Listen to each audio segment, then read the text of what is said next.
সকলের ত্যাগ তিতিক্ষা এবং রক্তের বিনিময়ে গত 12ই ফেব্রুয়ারির যে বিতর্কহীন বাংলাদেশের সবচেয়ে পরিচ্ছন্ন নির্বাচন অনুষ্ঠিত হয়েছে,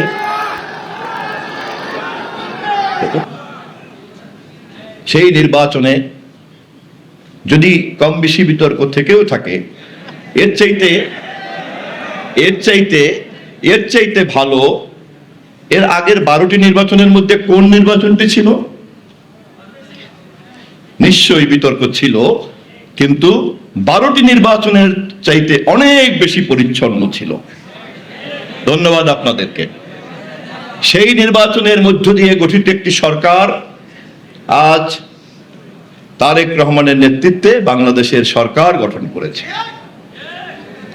এবং সেই সরকার সংসদের প্রথম অধিবেশনে শাপলা চত্বরের সকল শহীদদের প্রতি সম্মান জানিয়েছে।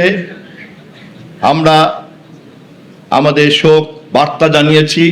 আনুষ্ঠানিকভাবে জাতীয় সংসদ জুলাই অভ্যুত্থান এবং শাপলা চত্বরের শহীদদের সহ সকলের সম্মান যা যা দেওয়ার তা যতটা সম্ভব সবটাই আমরা দেওয়ার চেষ্টা করেছি এবং এই সংসদের এই সম্মান দেওয়ার মধ্য দিয়েই জাতির কাছে আমরা স্বয়ংক্রিয়ভাবে এই বার্তা দেওয়ার চেষ্টা করেছি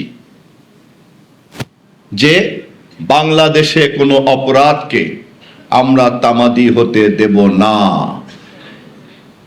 সে অপরাধ যেই করুক না কেন, 1971-এর মুক্তিযুদ্ধের গণহত্যা থেকে শুরু করে শাপলা চত্বরের এই হত্যাকাণ্ড পর্যন্ত, যাহা হত্যাকাণ্ড, যাহা মানবতা বিরোধী, যাহা অন্যায়, যাহা ন্যায্যতার বিরুদ্ধে এবং যা সর্বশক্তিমানের আইনের বিরুদ্ধে, তেমন কোনো অপরাধকে আমাদের সরকার তামাদি হতে দেবে না।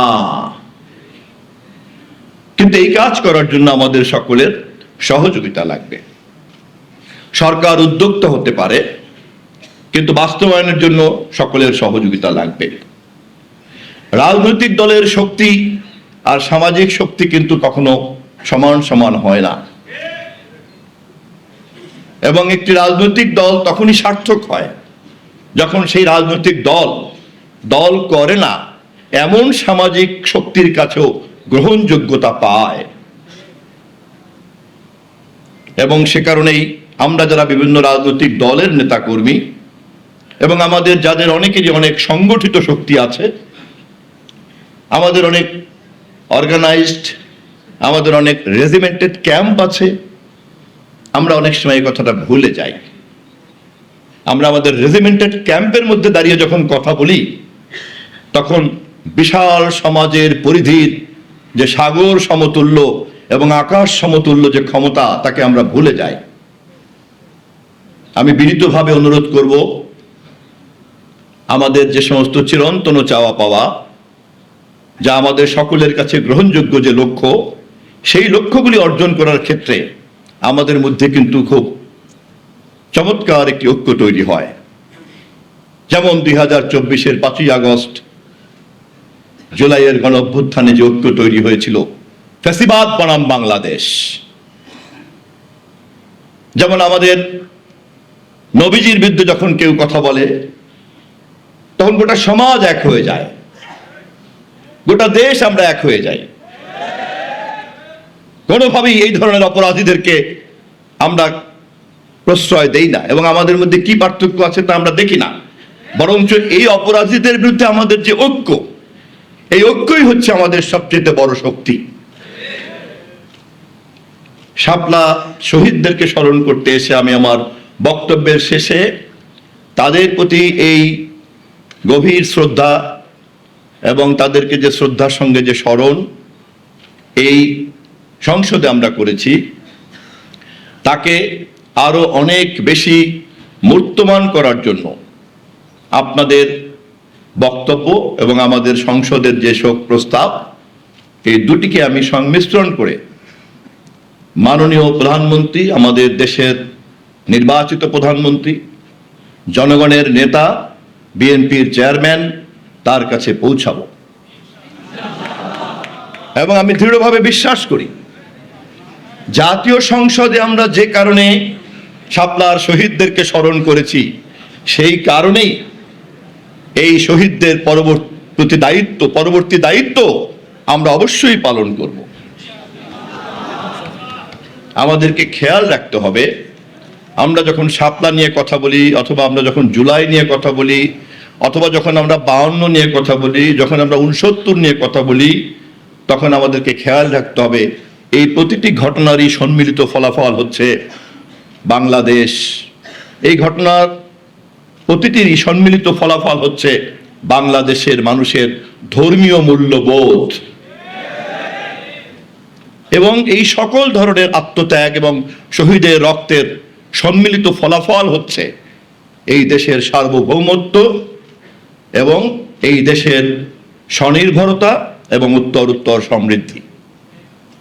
দলে আমরা কে কত বড়, কে ক্ষমতায় নেই, তার চাইতেও এই লক্ষ্যের প্রতি আমাদের যে ঐক্য, তা যদি আমরা বজায় রাখতে পারি, তাহলেই শাপলা চত্বরের শহীদ সহ এদেশের মাটিতে যারা যারা ঘুমিয়ে আছে, শুধুমাত্র দেশপ্রেমের কারণে যারা প্রাণ ত্যাগ করেছে, তাদের সকলের প্রতি আমাদের প্রকৃত দায়িত্ব পালন করা হবে। আমি বিশ্বাস করি ফ্যাসিবাদের বিরুদ্ধে সমাজের এমন কোনো অংশ নাই, গণতন্ত্র মনা এমন কোনো অংশ নাই যারা তাদের আক্রমণের শিকার না হয়েছে এবং কারো রক্ত ছাড়াই সেই সমস্যার সমাধান খুঁজে পাওয়া যায়নি। বাংলাদেশ জাতীয়তাবাদী দল হচ্ছে সেই মঞ্চ, যেই মঞ্চে এই ধরনের সমস্ত নির্যাতনকারীরাই জড়ো হয়।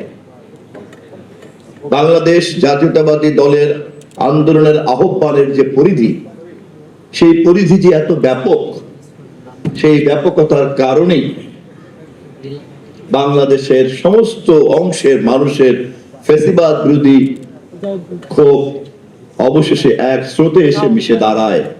সেটি হচ্ছে বেগম খালেদা জিয়ার গ্রহণযোগ্য অভিভাবক তুল্য নেতৃত্ব এবং তার নেতৃত্বে সর্বদলীয় একটি জনমত, একদিকে বাংলাদেশ আর একদিকে ফ্যাসিবাদ। এই প্রেক্ষাপটেই চলমান বিভিন্ন সংকটের সঙ্গে নতুন সংকট তৈরি হয়েছিল বৈষম্য বিরোধী ছাত্র আন্দোলনের প্রেক্ষাপট, এবং সেই প্রেক্ষাপটেই অবশেষে 2024-এ 5ই আগস্ট ফ্যাসিস্টের শিখণ্ডী সহ সমস্ত ধরনের শিকড় রেখে পালিয়ে যেতে হয়েছে। এবং অন্তর্বর্তীকালীন সরকারের মেয়াদে এই বিষয়ে আমরা অনেক ভালো ভালো কথা শুনেছি, অনেক সুন্দর সুন্দর চিন্তার কথা শুনেছি, কিন্তু সময়ের অভাবেই হোক অথবা অন্য কোনো কারণেই হোক, কোনো কার্যকরী পদক্ষেপ আমরা এখনো পর্যন্ত দেখতে পাইনি। আপনাদের শাপলা স্মৃতি সংসদ আহত আজকের এই শাপলার শহীদ কাটা 5ই মে গণহত্যা স্মরণ ও মূল্যায়ন লক্ষ্যে মহতী এই আলোচনা সভার সম্মানিত সভাপতি, বাংলাদেশের একজন বুজুর্গ আলেম আল্লামা মামুনুল হক, উপস্থিত আমাদের জাতীয় সংসদের অন্যতম সদস্য, বিএনপির নেতা, সাবেক বন্ধুগণ, উপস্থিত সম্মানিত মঞ্চে উপস্থিত অন্যান্য নেতৃবৃন্দ, এপি পার্টির সম্মানিত সাধারণ সম্পাদক এবং আমাদের সাবেক চিফ প্রসিকিউটর সাহেব সহ অন্যান্য আলেমবৃন্দ, সুধীবৃন্দ, সাংবাদিকবৃন্দ,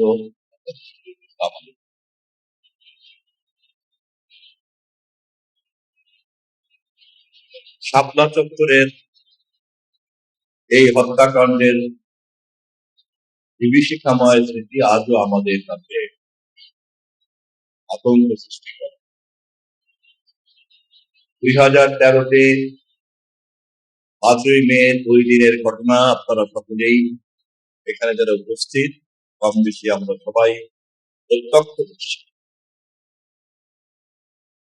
আমাদের মাতৃতুল্য নেত্রী দেশনেত্রী বেগম খালেদা জিয়া তখন জীবিত ছিলেন এবং দেশের প্রধান নেত্রী হিসাবে দেশের সকল অন্যায়ের বিরুদ্ধে প্রতিবাদের প্রতীক ছিলেন দেশনেত্রী বেগম খালেদা জিয়া। এবং এই সমাবেশকে বাধা দেওয়ার জন্য যখন তৎকালীন ফ্যাসিস্ট সরকার নানান রকম হুঙ্কার দিয়ে চলছিল, সেই সময় আমাদের নেত্রী বিএনপির চেয়ারপারসন দেশনেত্রী বেগম খালেদা জিয়া স্পষ্টভাবে জানিয়ে দিয়েছেন, যাই হোক না কেন, যত বাধাই আসুক না কেন, শাপলা চত্বরে হেফাজতের সমাবেশ অবশ্যই অনুষ্ঠিত। আপনাদের নিশ্চয়ই স্মরণ আছে, আমাদের মাতৃতুল্য নেত্রী সেদিন সেই সমাবেশের প্রধান অতিথি হিসাবে কি ধরনের প্রতিকূলতা, কি ধরনের হুঙ্কারকে মোকাবেলা করে মঞ্চে গিয়ে উপস্থিত হয়েছিলেন, তাও আপনাদের নিশ্চয়ই স্মরণ আছে। এই এক কার্যক্রম গণহত্যার পরে বিএনপির বিবৃতিতে এই প্রথম থেকে গণহত্যা হিসাবে চিহ্নিত করা হয়েছে। দৈনিক পত্রিকার আর্কাইভ থেকে খুঁজলে দেখবেন, বাংলাদেশের কোন রাজনৈতিক দল তখন এ বিষয়ে কোন বিশেষ নির্ধারিত করতে পারেনি। শুধু বিএনপি তাকে গণহত্যা বলে চিহ্নিত করেই সেই দিন শান্ত হয়। 2 দিন ব্যাপী হরতালের ডাক দিয়েছিল বাংলাদেশ জাতীয়তাবাদী দল এবং আমাদের মাতা দেশনেত্রী বেগম খালেদা। গায়েবাজারে জানাজা অনুষ্ঠিত হয়েছিল বিএনপির কেন্দ্রীয় কার্যালয়ের সামনে।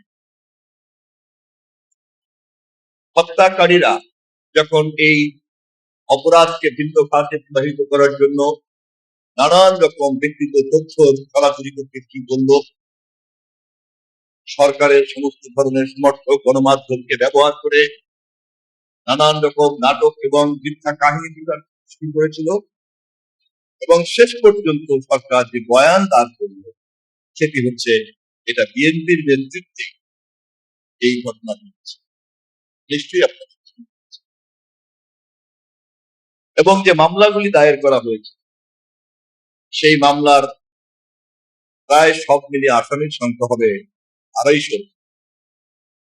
8টি মামলা হয়েছে এবং সেই মামলাগুলিতে এই সমস্ত আসামির মধ্যে শতকরা 90% আসামি হচ্ছে বিএনপি এবং তার অঙ্গ